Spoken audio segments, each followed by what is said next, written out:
We know what the future of American energy will look like. Solar panels drawing limitless energy from the sun. Wind turbines harnessing the bounty of nature to power our homes and businesses. A nation effortlessly meeting all of its energy needs with minimal impact on the environment. We have the motivation. We have the technology.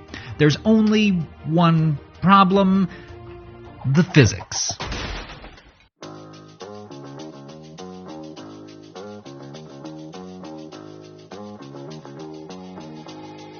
The history of America is, in many ways, the history of energy. The steam power that revolutionized travel and the shipping of goods. The coal that fueled the railroads and the Industrial Revolution. The petroleum that helped birth the age of the automobile. And now, if we only have the will, a new era of renewable energy. Except, it's a little more complicated than that.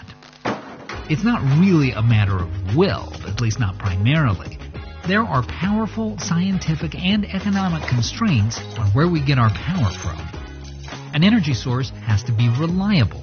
You have to know that the lights will go on when you flip the switch. An energy source needs to be affordable, because when energy is expensive, everything else gets more expensive too. And if you want something to be society's dominant energy source, it needs to be scalable, able to provide enough power for a whole nation. Those are all incredibly important considerations, which is one of the reasons it's so weird that one of the most important concepts we have for judging them is a thing that most people have never heard of. Ladies and gentlemen, welcome to the exciting world of power density. Look, no one said scientists were going to be great at branding. Put simply, power density is just how much stuff it takes to get your energy, how much land or other physical resources. And we measure it by how many watts you can get per square meter, or liter, or kilogram, which, if you're like us, probably means nothing to you. So let's put this in tangible terms. Just about the worst energy source America has by the standards of power density are biofuels, things like corn-based ethanol.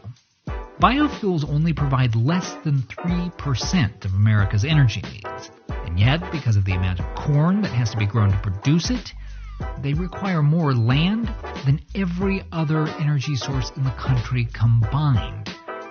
Lots of resources going in, not much energy coming out, which means they're never going to be able to be a serious fuel source. Now, that's an extreme example, but once you start to see the world in these terms, you start to realize why our choice of energy sources isn't arbitrary. Coal, for example, is still America's second largest source of electricity, despite the fact that it's the dirtiest and most carbon-intensive way to produce it. Why do we still use so much of it? Well, because it's significantly more affordable, in part because it's way less resource-intensive.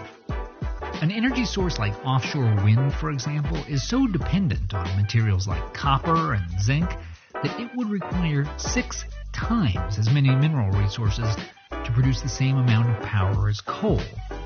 And by the way, getting all those minerals out of the ground itself requires lots and lots of energy.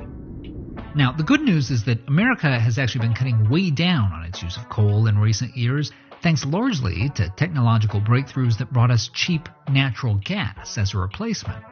And because natural gas emits way less carbon than coal, that reduced our carbon emissions from electricity generation by more than 30%. In fact, the government reports that switching over to natural gas did more than twice as much to cut carbon emissions as renewables did in recent years.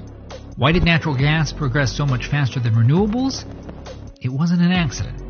Energy is a little like money. You've got to spend it to make it. To get usable natural gas, for example, you've first got to drill a well, process and transport the gas, build a power plant, and generate the electricity. But the question is, how much energy are you getting back for your investment? With natural gas, you get about 30 times as much power out of the system as you put into creating it. By contrast, with something like solar power, you only get about 3.5 times as much power back.